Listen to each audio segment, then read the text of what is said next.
Découvrons la version 3 de CorelNet, l'application en ligne du Centre généalogique des Côtes d'Armor. CorelNet, disponible sur généalogie22.com, permet de réaliser une recherche dans les naissances, mariages et décès relevés par l'association.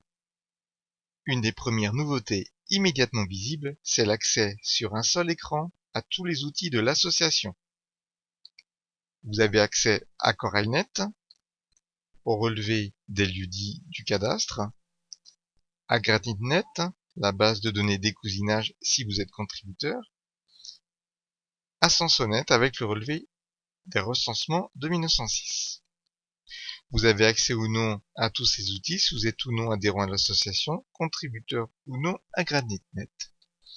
Pour y avoir accès, il suffit simplement de cliquer sur un des outils. Découvrons les nouveautés de CorelNet version 3. On va donc cliquer ici sur naissance, mariage, décès, et vous voyez ici une nouvelle recherche par naissance, mariage et décès ensemble. On va commencer ici par les naissances. Vous avez d'abord ici les options de recherche. Cette zone est la même pour les mariages, les décès, naissance, mariage et décès. Ici par exemple, vous allez d'abord choisir soit une commune, soit un canton. Une des nouveautés maintenant, c'est l'arrondissement. Vous cliquez simplement ici, soit vous utilisez le curseur, ou vous tapez par exemple Ploua pour arriver directement à la commune. En dessous, toutes les communes disponibles. Vous allez trouver les cantons, Bégard, Belle-Île, Bourg-Briac, etc. Et maintenant, vous avez accès aux arrondissements, ce qui va permettre d'augmenter encore la zone de recherche. Et toujours le département. Ensuite, ici, vous avez les recherches spéciales. Un clic ici va vous permettre de rechercher soit dans la commune désirée, de compter les actes de naissance par année d'une commune, afin de savoir si tout est relevé, ou s'il y a un trou dans le relevé. Vous allez pouvoir aussi, ça c'est une des nouveautés, rechercher dans un rayon autour de la commune ou du canton. Donc par exemple, si je recherche dans la commune de Ploua, je vais pouvoir faire ici une recherche dans un rayon de 10 km. Ce qui est intéressant pour les communes qui se trouvent à la limite d'un arrondissement ou d'un canton. Ici, je vais pouvoir bien sûr limiter en années. Tous ces outils vont vous permettre de limiter vos recherches. C'est très conseillé afin de pouvoir avoir des résultats intéressants. Donc là, effectivement, je peux mettre entre 1700 et 1720.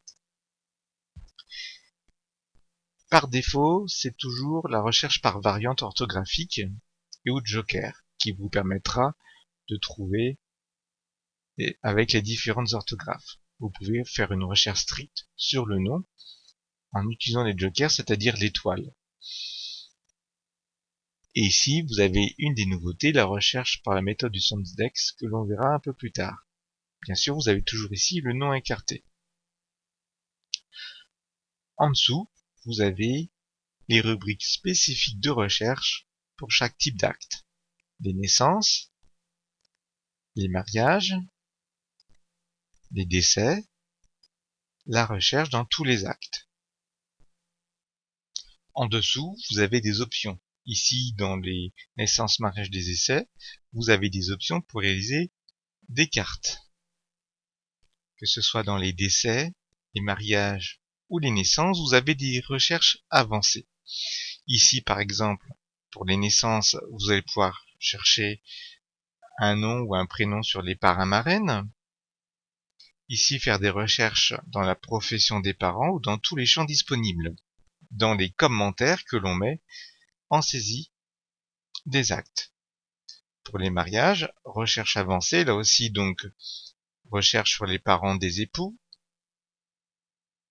une recherche ici sur la commune d'origine du mari, de l'épouse, faire une recherche sur un précédent conjoint, donc je veux chercher un Jean Martin veuf de Marie Gégou pour voir s'il s'est déjà marié. Et bien là, je vais pouvoir mettre son précédent conjoint. Je peux faire une recherche sur les professions des époux, des parents des époux, une recherche sur les témoins ou tous les champs disponibles. Par exemple, si je cherche des sabotiers, eh bien, je vais taper ici sabotier afin de voir si ça apparaît dans une des rubriques. Et il trouvera toutes les personnes où la mention sabotier apparaît. Ou meunier par exemple, ce qui est très intéressant pour toutes les professions qui bougent énormément. Alors, vous avez ensuite, pour les décès, dans les recherches avancées, donc des recherches sur les parents du défunt, ici sur les témoins, sur la profession, sur l'origine du décédé, et sur tous les champs disponibles. Pour éviter la surcharge lors des recherches, des limitations sont mises en place.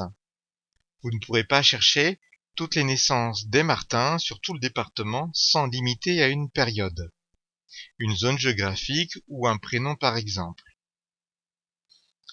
En haut, cette icône va vous donner des indications sur les contraintes d'utilisation. En cliquant sur cette icône, vous avez accès à l'aide avec des explications texte au format PDF.